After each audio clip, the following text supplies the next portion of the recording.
ঝাড়খণ্ডের রাঁচিতে যে ছাত্র আন্দোলন চলছে সেই ছাত্র আন্দোলন থেকে বেশ কয়েকটি বিষয় ফুটে উঠেছে স্পষ্টভাবে।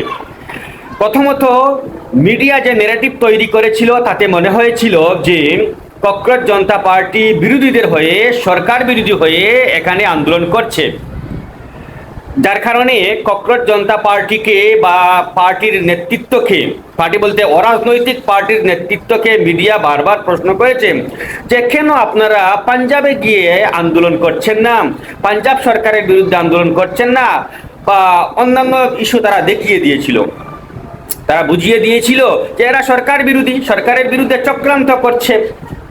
একটা অংশের মানুষ তা মেনেও নিয়েছিল। কিন্তু রাঁচির সেই আন্দোলন কিন্তু মিডিয়ার সেই ন্যারেটিভকে একবারে ভেঙে গুঁড়ো করে দিয়েছে, ছাতু করে দিয়েছে। কিভাবে?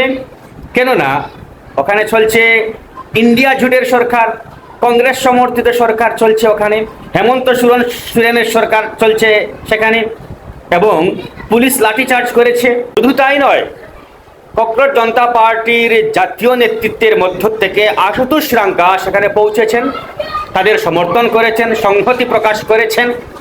তাহলে এটা কিসের ইঙ্গিত দেয়? শুধু তাই নয়, রাহুল গান্ধী ছাত্রদের স্বার্থ নিয়ে যে কথা বলছেন, দিল্লিতেও তিনি কথা বলেছিলেন, তিনি এখানেও কথা বলছেন, অথচ তার সরকার চলছে, তার শরিক সরকার চলছে সেখানে। তিনি ছাত্রদের উপর যে লাঠিচার্জ হয়েছিল তার তীব্র নিন্দা জানিয়েছেন এবং হেমন্ত সোরেনকে বলেছেন যে ছাত্রদের দাবি মানা হোক, ছাত্রদের সঙ্গে আলোচনায় বসা হোক। এই হচ্ছেন রাহুল গান্ধী। রাহুল গান্ধীর সমর্থক নই আমি। রাহুল গান্ধী আমার কোনো মাস্তুতু পিস্তুতু তুতু ভাই নয়।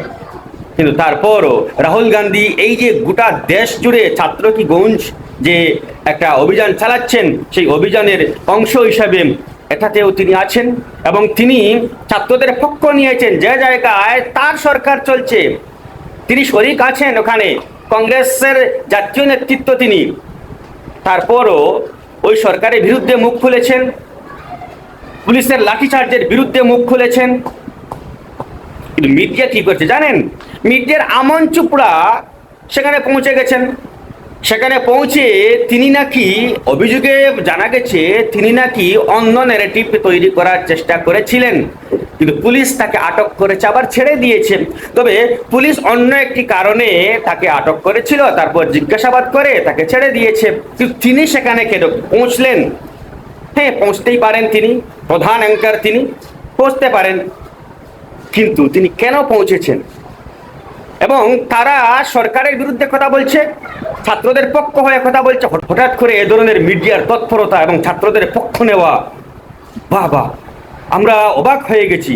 আমরা তাদের স্যালিউটে জানাই যে তারা ছাত্রদের পক্ষ নিয়ে কথা বলছে। কেন কথা বলছে জানেন? কেন কথা বলছে তারা? আচ্ছা, ছাত্রদের পক্ষে যারা দিল্লিতে ছাত্রদের বিরুদ্ধে কথা বলেছে, এটা দুনিয়া বলছে, আমি বলছি না।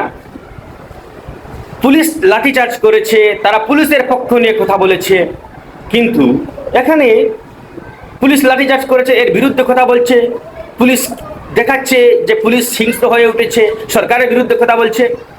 হঠাৎ করে এত ভালো হয়ে গেল তারা, হ্যাঁ এবার আমাদের দেশ তরক্কি করবে, কারণ মিডিয়া ছাত্রদের পক্ষ নিয়েছে, ককরোচ জনতা পার্টির পক্ষ নিয়ে মিডিয়া এবার কথা বলছে এবং আরো বলতে শুনবেন আপনারা। কিন্তু কেন হঠাৎ করে তারা কেন এত ভালো হয়ে গেল?